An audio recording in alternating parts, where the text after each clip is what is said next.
कहा था कि जिसका मन भली भांति शांत है, जो पाप से रहित है और जिसका रजोगुण शांत हो गया है, ऐसे इस सच्चिदानंद घन ब्रह्म के साथ एक ही भाव हुए योगी को उत्तम आनंद प्राप्त होता है। वह पाप रहित योगी इस प्रकार निरंतर आत्मा को परमात्मा में लगाता है। कल हमने बता दिया था किस प्रकार आत्मा में परमात्मा में लगाना होता है।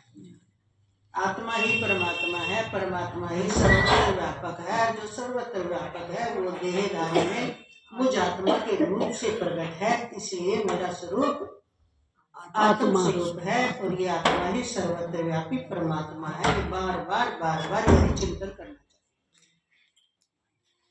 तो उसमें लगाता हुआ सुख पूर्वक फिर परब्रह्म परमात्मा की प्राप्ति रूप अनंत आनंद का अनुभव करता है। उसे आनंद आने लगता है, क्योंकि अपने को अलग नहीं किया ना, अपने को मिटाया भी नहीं, अपने को भूमा बना दिया, अनंत बना दिया, क्यों अनंत ही है आत्मा।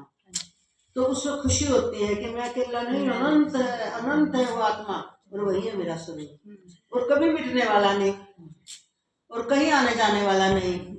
सबसे बड़ी बात ये देखो ना, कभी जन्म लेता नहीं, कभी मरता नहीं। अब समाधान किसका करना रह गया? जो जन्म मरण के चक्कर में है। तो जन्म मरण के चक्कर में कौन है? ये आत्मा, ये चेतन रूप है और चेतन रूप होकर ये जड़ में मिलकर क्रियाकलापों को मैं मेरा कहने लगा। आत्मा का क्या गुण है? वो चेतन रूप है, वो कुटस्थ भी है और वो चेतन रूप भी है। और चेतन रूप होकर इस आकार प्रकार जड़ रूप में मिलकर पूरा उत्प्रोत होकर इसके कार्य व्यवहार को करवाता हुआ उसका कर्ता बन गया। बस यही जन्म मरण है। इसलिए हमें इससे मुक्त होना है। और कैसे मुक्त होंगे? समझ से। अनसमझी से हम बंधन में पड़े हैं। समझ हमारी एक बार खुल गई और उस समझ को बरकरार रखना है, मिटाना नहीं। उस समझ पर अब कोई आवरण नहीं आने देना। जैसे सूर्य पर अगर कोई बादल ना आए तो सूर्य का प्रकाश अखंड प्रकाश फैलाता रहता है, ऐसे हमारी समझ पर कोई भी अज्ञान का आवरण नहीं आना चाहिए। अब हमें ये नहीं समझना कि मैं तो जन्मने मरने वाला हूँ, इस बात को भूल जाओ। मैं आत्मा हूँ। आत्मा कैसे हूँ? आत्मा भूमा है, सर्वत्र व्यापक, और उसे ही परमात्मा कहते हैं। और जो परमात्मा है वही आत्मा कहा जाता है। इसलिए मेरा परिचय क्या है कि मैं आत्मा हूँ। एक समाधान हो गया। दूसरा समाधान फिर जन्म मरण किसका होता है? कि मैं चेतन आत्मा जो हूँ, चैतन्य स्वरूप हूँ। तो चेतन जो है जड़ में मिल करके उनसे जो कार्य करवाता है तो उसका कर्ता बनता है। तो कर्ता बनने के कारण अपने वास्तविक स्वरूप को भूल जाता है। कौन भूला? चेतन। और जब इसको वापस अपने स्वरूप की स्मृति आई, दिलाई गई सत्शास्त्रों के माध्यम से, संत महान पुरुषों के माध्यम से, तो इसको ये स्मृति आई, मैं चेतन स्वरूप आत्मा हूँ। मैं चेतन जीव आत्मा नहीं हूँ। मैं जन्मने मरने वाला नहीं हूँ। मैं ये शरीर आदि नहीं हूँ। इन शरीर आदि के द्वारा तो खेल खेलता हूँ, आनंद लेता हूँ, क्योंकि मैं ही सर्वत्र व्यापक हूँ। इसलिए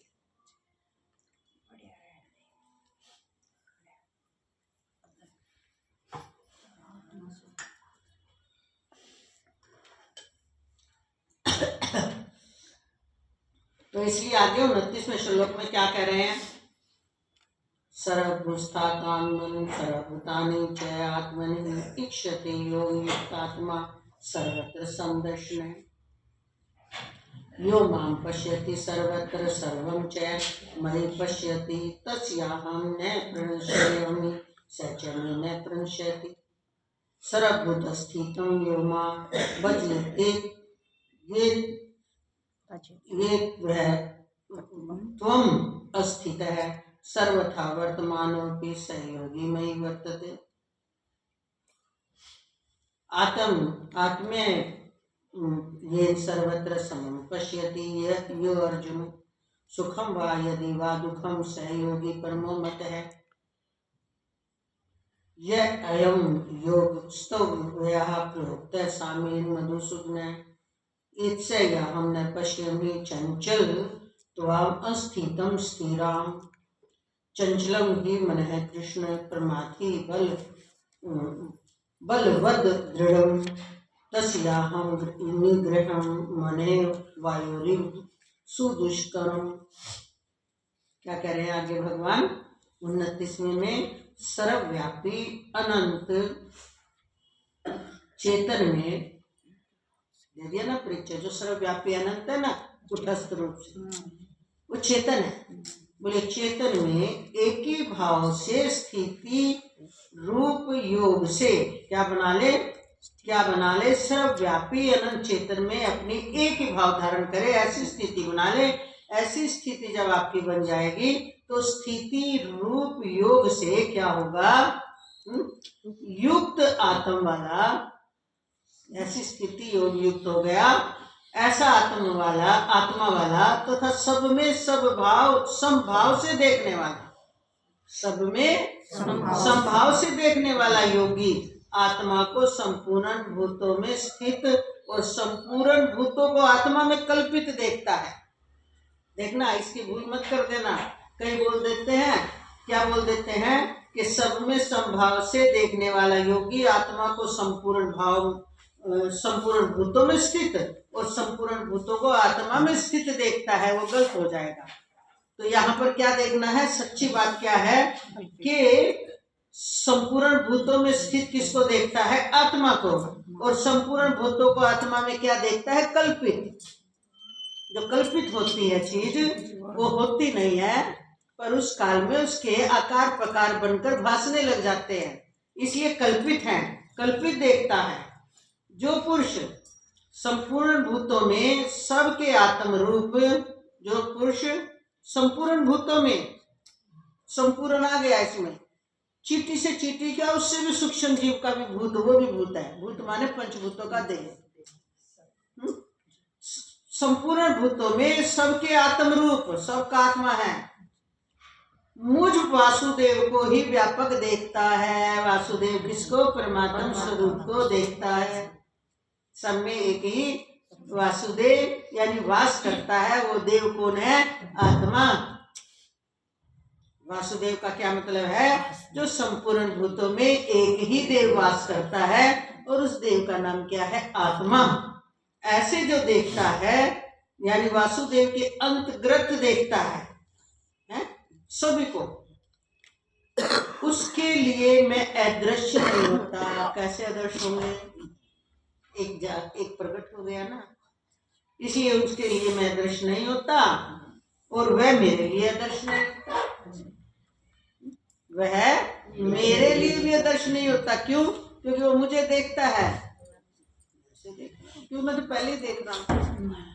अब उसका देखना रहा, जीव का देखना है। जीव ने जीव भाव की ओढ़नी ओढ़ ली, बस जीव का आवरण है। आत्मा का तो कोई आवरण नहीं। आत्मा तो सर्वत्र व्यापी परमात्मा है, इसलिए उसमें आवरण नहीं है। सूर्य में कोई आवरण नहीं। बादलों में बादल है, बादल हटे सूर्य जो के तो दर्शन दे ही रहा। तो सूर्य बादलों को देख, बादल आ गए, सूर्य तो बादलों को भी देख रहा है, और बादल हट गए, सूर्य तो हटे हुए को भी देख रहा है, क्योंकि उसमें तो ज्ञान आता ही नहीं। इसी तरह पूर्ण जो आत्म स्वरूप प्योर प्रकाशक स्वरूप जिसे आत्मा कहते हैं, प्रकाशक स्वरूप परमात्मा कहते हैं, ये पर्यायवाची शब्द है, इसमें कोई आवरण नहीं आता। इसलिए क्या कह रहे हैं? मैं भी, वह मेरे लिए आदर्श नहीं होता और मैं भी उसके लिए आदर्श नहीं होता। दोनों बात उसी के ऊपर लागू है जीवात्मा पर। मैं भी नहीं होता क्योंकि मैं तो होता ही नहीं, और वह मेरे लिए नहीं होता। हमेशा देखता है वो मुझे, सही स्वरूप देखता है। जो पुरुष एक ही भाव में स्थित होकर, कौन सा एक भाव? आत्मा का, और कुछ अपने को नहीं मानना, इससे अलग और कुछ नहीं जानना, जानना भी कुछ नहीं है। हो गया आपका जानना, हो गया जानना जनाना, काम क्या बाकी रहा, हो गया सब। तो इसलिए जो पुरुष एक ही भाव में स्थित होकर संपूर्ण भूतों में आत्म रूप से स्थित मुझ सच्चिदानंदघन वासुदेव को भजता है। अब यहाँ भजने की बात आई, किसे? किसको भजना चाहिए? मतलब हर रूप में। भजने का मतलब होता है हर रूप में, है? सोते जागते खाते पीते भजन करना है, नाम जपना है, शांत बैठना है, आंख खोल के देखना है। किसे देखना? बस उसी को देखना। जैसे व्यवहार में कई बार बोलते ही नहीं, किसी को भी बचता है, इसने तो एक ही रट लग रही है, बस इसको तो सारे उसमें यही बचता है, ये तो एक के दिखे सब में। तो ये भजना होता है। आप भजना उसको मान देते हो कि थोड़ी देर भजन किया, ये भज रहे अब, हाँ जी, फिर उसके बाद किसको भज रहे हो ये देखो ना। भगवान कह रहे जो एक ही सब काल में मुझे ही देखता है, वो मुझे यथार्थ देखता है, वही मेरा ज्ञानी बनता है।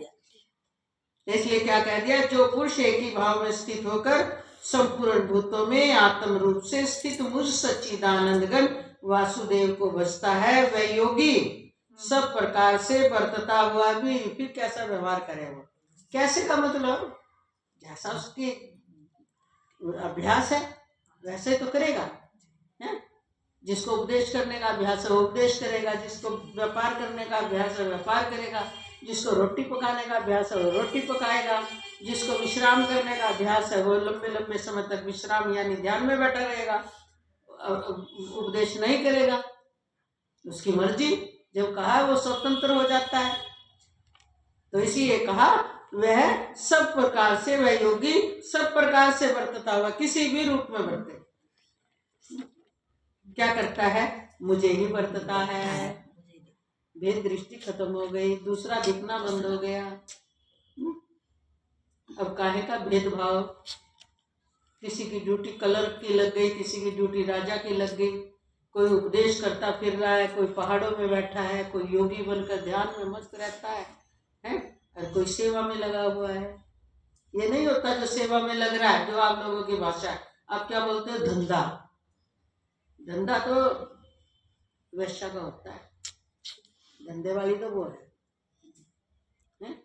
हमें तो भगवान, देखो किसी वैश्य को वैराग हो जाए, ईश्वर वृत्ति व्याप जाए, वो उसमें भी धंधा न कहकर ईश्वर भाव ले आती है कि मेरे प्रभु इस तरह से संतुष्ट हो रहे हैं नश्वर शरीर से, हो गया कल्याण। आता है ना गणिका आदियों का वर्णन, तभी तो आया है। सदना कसाई जैसे का आया वर्णन, मांस बेच रहा है और पार हो गया। बोलो,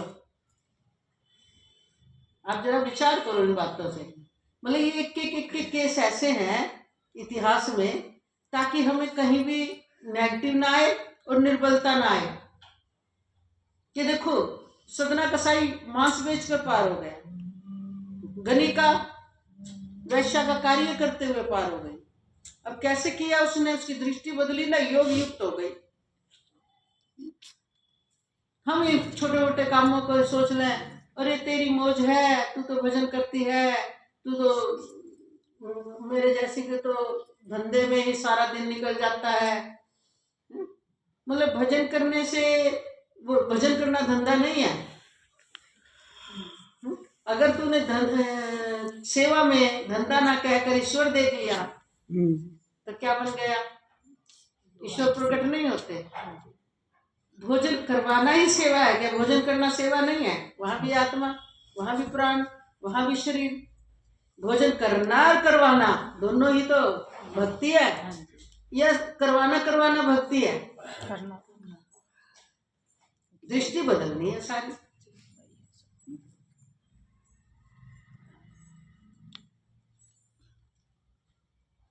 हे अर्जुन, जो योगी अपनी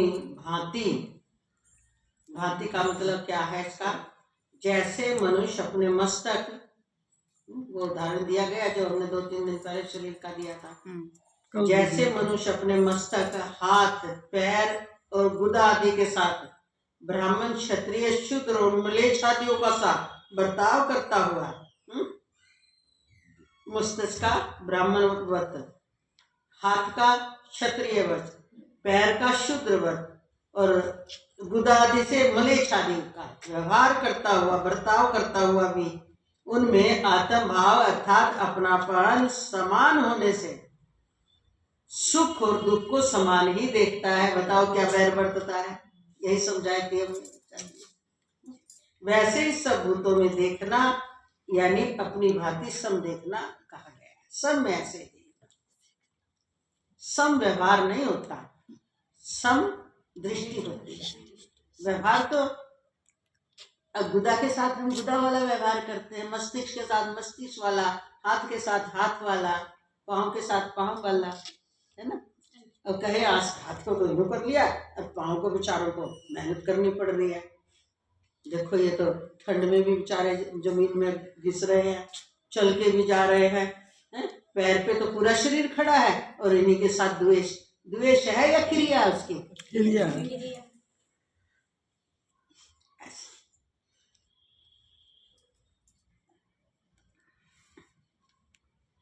हे अर्जुन, जो योगी अपनी भांति संपूर्ण भूतों में सम देखता है और सुख अथवा दुख को भी सब में सम देखता है, वह योगी परम श्रेष्ठ माना गया है। और अर्जुन बोले, हे मधुसूदन, जो यह योग आपने समभाव से कहा है। अर्जुन को संशय हुआ, अब पूछ रहे हैं कि हे मधुसूदन, जो ये योग आपने समभाव से कहा है, मन के चंचल होने से मैं इसकी नित्य स्थिति को नहीं देखता। मन तो चंचल है, नहीं स्थित होता। तो भगवान समाधान कर रहे हैं, क्योंकि हे कृष्ण, श्री कृष्ण, अभी अर्जुन का एक प्रश्न है, ये मन बड़ा चंचल और परमथन स्वभाव वाला, परमथन स्वभाव समझ के, रोग को मानता नहीं, जबरदस्ती विषयों में जा जाके जीव आत्मा को भी प्रभावित करता है, देख तो लो, देख तो लो। इसलिए परमथन स्वभाव वाला बड़ा दृढ़ और बलवान है। मन कितना बलवान है, बड़े बड़ों को रोक देता है। इसलिए उसका वश में करना मैं वायु को रोकने की भांति अत्यंत दुष्कर मानता हूँ। जैसे वायु को नहीं रोका जा सकता, किसी डब्बे में बंद नहीं किया जाता, ऐसे मन को बड़ा दुष्कर मानता हूँ। तो भगवान आगे क्या कह रहे हैं? श्री भगवान अनुवाच, असंशय महाभाव मनोदु दुर्निग्रहं चलम अभ्यासे तु कौन्ते वैराग्येन च गृहते ऐसैमात्मना योगो दुष्प्राप इति मे मति है। वश्यता मनः तु यततः शक अवाप्तुः अपायतः अयति श्रद्धयोपेतो योग चल चित मानसः अप्राप्य योग संसिद्धिं किं गति कृष्ण गच्छन्ति कंचिनो भयभ्रष्ट छिन्न दुर्भम नश्यति अप्रतिष्ठो महाभाव विमूढ़ो ब्रह्म पशुपति एतन्मे संशयं कृष्ण क्षेत्र तुम्हारे शेषतः त्व धन्य संशय सयास चेतन अपुपद्यते पार्थ न वे नामुत विनाशत स विद्यते न ही कल्याण कृत कश्चन दुर्गति तात गच्छति। क्या कह रहे हैं भगवान? श्री भगवान बोले, हे महाभाव, निसंदेह, पहले समर्थन कर दिया अर्जुन की बात, निसंदेह यानी कोई संदेह नहीं है किस बात में, कि मन चंचल और कठिनता से वश में होने वाला। ये नहीं कहा अरे नहीं नहीं मन तो एक खिलौना है, मन ऐसा नहीं है, तो बोले नहीं, इसमें कोई संदेह नहीं, मन कठिनता से वश में होने वाला है। परंतु हे कुंती पुत्र अर्जुन, ये है, देखो देखो क्या साधन दिया भगवान ने भी, क्या साधन दिया आप जानते ही होंगे, अभ्यास। अभ्यास। और हम संत लोग क्या देते हैं? अभ्यास। तो यह अभ्यास या और वैराग्य से वश में होता है। अभ्यास के साथ साथ वैराग्य होना चाहिए, वैराग्य नहीं तो कुछ नहीं है। जिसका मन वश में किया हुआ है नहीं है, जिसका मन किया हुआ नहीं है, ऐसे पुरुष द्वारा योग दुष्प्राप्य है। बहुत मुश्किल है, योग हो ही नहीं सकता जिसका मन वश में नहीं है। और वश में कैसे होगा? वैराग्य से और अभ्यास से। और वश में किए हुए मन वाले, जिसने वश में कर लिया अभ्यास और वैराग्य से, प्रयत्नशील पुरुष के द्वारा साधन से, प्रयत्नशील पुरुष द्वारा साधन से उसका प्राप्त होना सहज है। जो प्रयत्नशील, ये मेरा मत है, भगवान ने यहाँ साइन दे दिया, मेरा मत है, मेरा विचार है। जहाँ स्वयं ईश्वर कह रहे हैं उसके बाद किसकी जरूरत रह गई? फिर भी हम संशय लाए कि ऐसा नहीं होता, नहीं होता, तो इसका मतलब तो फिर वही बात है कि भगवान क्या करें। इस पर अर्जुन बोले, हे कृष्ण, श्री कृष्ण, जो योग में श्रद्धा रखने वाला है, मतलब जिसका इंटरेस्ट है, जो योगी बनना चाहता है, यानी अध्यात्म को पाना चाहता है, योग का मतलब अध्यात्म को पाना चाहता है, किंतु संयम ही नहीं है, चाहता तो है पर संयम नहीं है। इस कारण जिसका मन अंतकाल में योग से विचलित हो जाए, यानी वहां न टिके, जो अभ्यास किया, एक तो आत्मा का, आत्मा ही परमात्मा है, परमात्मा ही आत्मा है, इसका दृढ़ता से अगर मतलब अभ्यास किया, पर चंचल चित्त के कारण संयमी नहीं था, सारा दिन इधर उधर जान तो गया, पर क्या कहता है कि नहीं, हमारा तो सारा दिन इधर उधर का चिंतन रहता है। तो उसके लिए पूछ रहे हैं कृष्ण अर्जुन कि अंतकाल में योग से विचलित हो गया है, ऐसा साधक योग की सिद्धि को अर्थात भगवत साक्षात्कार को, देखो खोल के भी दे दिया, योग की सिद्धि माने भगवत साक्षात्कार, भगवत साक्षात्कार को न प्राप्त होकर किस गति को प्राप्त होता है? बिल्कुल सिंपल सोबर उत्तर सुनो, प्रश्न का उत्तर सुनो। हे महाभाव, क्या वह भगवत प्राप्ति के मार्ग में मोहित और आश्रय रहित पुरुष छिन्न भिन्न बादल की भांति दोनों ओर से भ्रष्ट और नष्ट तो नहीं हो जाता? संशय था अर्जुन को। देखो मानव के लिए कितने सुंदर क्वेश्चन अर्जुन ने कर दिए। अर्जुन निमित्त बन गया कि इसकी क्या गति होती है भगवत प्राप्ति के मार्ग में मोहित होकर, यानी क्लियर नहीं दिखता उसे, मोहित होने का मतलब उसे क्लियर नहीं दिखता, उसे लगता है अब क्या होगा मेरा है, अब मेरा कौन आश्रय है, मेरी स्थिति बनी नहीं रही अंदर से, तो मोहित होकर आश्रय रहित अपने आप को देखता है। तो ऐसे मनुष्य की क्या गति है? जैसे बादल छीन बिन देखते हो ना, फट सी जाते हैं इधर उधर, थोड़े छोटे छोटी बादलियां, तो ऐसे नष्ट भ्रष्ट तो नहीं हो जाते, छोटे छोटे बादल में बरसते नहीं है, छीन बिन हो गए, बादल एक होकर जब आते हैं तुरंत बारिश करते। तो इसमें भगवान श्री कृष्ण क्या कह रहे हैं? मेरे हे श्री, नहीं अभी अर्जुन ही बोल रहे हैं, हे श्री कृष्ण, मेरे संशय को संपूर्ण रूप से छेदन करने के लिए आप ही योग्य हैं। जैसे नचिकेता ने यमराज से तीसरा वरदान में क्या मांगा था? ब्रह्म विद्या। तो कहा आपसे बढ़कर मैं किसी को नहीं देखता है, इसका मतलब ब्रह्म विद्या का दान आप ही दोगे मुझे। आप ब्रह्म विद्या को मैं जानने की इच्छा रखता हूँ, आपसे बढ़कर मैं किसी को। और यही बात अर्जुन अपने गुरु कृष्ण से कह रहे हैं कि इस संशय को संपूर्ण छेदन करना है। यूं नहीं, कई बार बात सुनकर संतुष्टि नहीं होती, वो तो सामने वाले की योग्यता नहीं है, वो तो एक अलग बात है, लेकिन उत्तर तो ऐसा होना चाहिए ना जिसको कोई ना काट सके, वेद सम्मत होना चाहिए, सत्शास्त्र सम्मत होना चाहिए। तो इसलिए अर्जुन को यह विश्वास है भगवान श्री कृष्ण जो बोलेंगे वेदवाणी बोलेंगे। इसलिए उन्होंने कहा इस संशय को संपूर्ण रूप से छेदन करने के लिए आप ही योग्य हैं, क्योंकि आपके सिवा दूसरा इस संशय का छेदन करने वाला मिलना संभव नहीं। इतनी उच्च स्थिति अपने गुरु को देना और इतना अंदर से विश्वास होना। मान ले गुरु के पास ये ज्ञान भी नहीं है, फिर भी अपने गुरु को इतना बढ़ा दे, वो अंधी श्रद्धा। और अंधी श्रद्धा में कभी भी सत्य नहीं निकल कर आता, ये आपको बता दें। इसलिए साधक भी कैसा होना चाहिए, जिसे पता होना चाहिए कि जो मैं प्रश्न कर रहा हूँ इसका समाधान ऐसा होना चाहिए, युक्ति संगत यानी वेद सम्मत, इतनी नॉलेज उसे होनी चाहिए। इसीलिए तो आज के समय में इतना जो छोटी छोटी बातों में अपने अपने गुरुओं को लेकर बैठ जाते हैं, उनको पता ही नहीं, जैसे बच्चे को कुछ भी दे दो समझ आए, और बच्चा कहता है यही असली टोपी है जो मेरे माता पिता ने दी है। उसे जब पता चलता है, जब वो बड़ा हो जाता है कि वो टोपी तो 5 रुपए की नकली होती थी।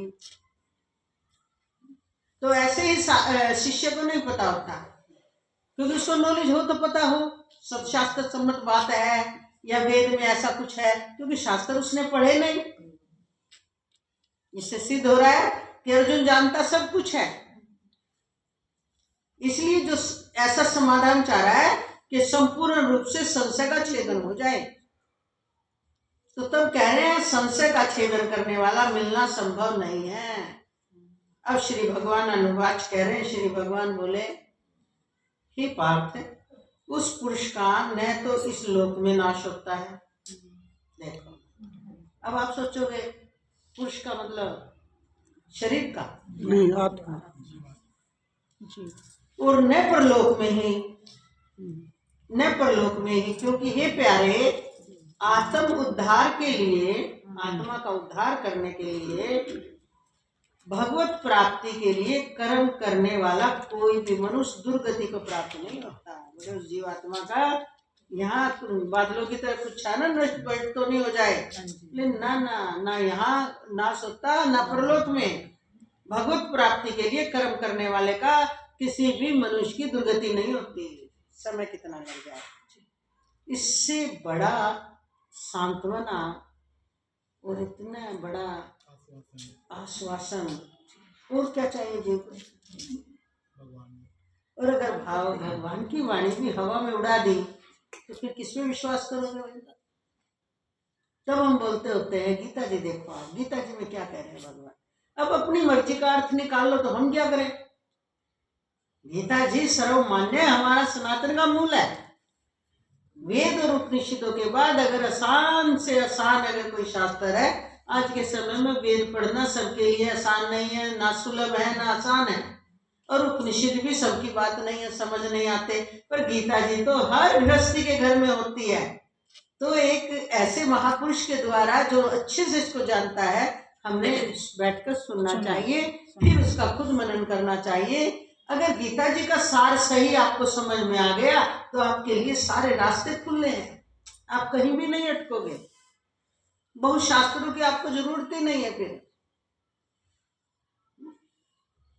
आगे क्या कह रहे हैं भगवान, प्राप्य पुण्य कृताम लोक अनुषित्वा शाश्वती सभा शुचि नाम श्रीमताम गे योग भ्रष्टो विजायते अथवा योगी नामे कुले भवति श्रीम एताम एतदि दुर्लभतरम लोके जन्म यदि दृश्यम तत्र तम बुद्धि संयोगम लभते पौर्देहिकम यत्ते च ततो भूय संसिद्धो करुनंदन पूर्वाभ्यासेन तेन्वे ह्रियते योगशोपि सह जिगासुरपि योगस्य शब्दभ्रमति वर्तते प्रियतन अध्यतम मानसतु योगी संशुद्धि कल्मिक विषय है अनेक जन्म संसिधु सत्तो यादि प्राम गति में तपस्योपयोधिको योगी है ज्ञानी अभियोपी मत अधिक है कर्म अभिश्चय अधिको योगी तस्माद योगी भव अर्जुन है।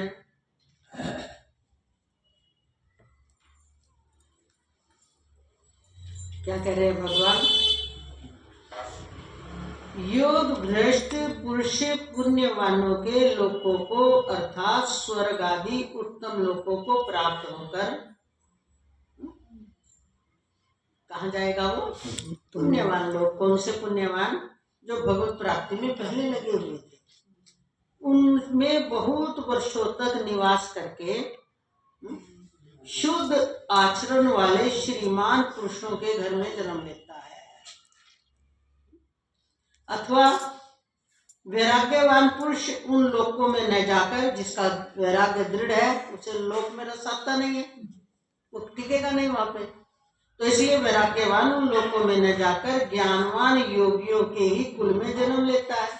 अब ज्ञानवान योगी, हमने एक बार प्रश्न किया था कि आज के समय में तो ज्ञानवान बहुत मुश्किल मिलते हैं गृहस्थी माता पिता, तो बोले यहाँ पर संकेत ज्ञानवान योगी मतलब किसके लिए है, ब्रह्मनिष्ठ गुरु की शरण जाता है, उसे अवश्य मिलते हैं।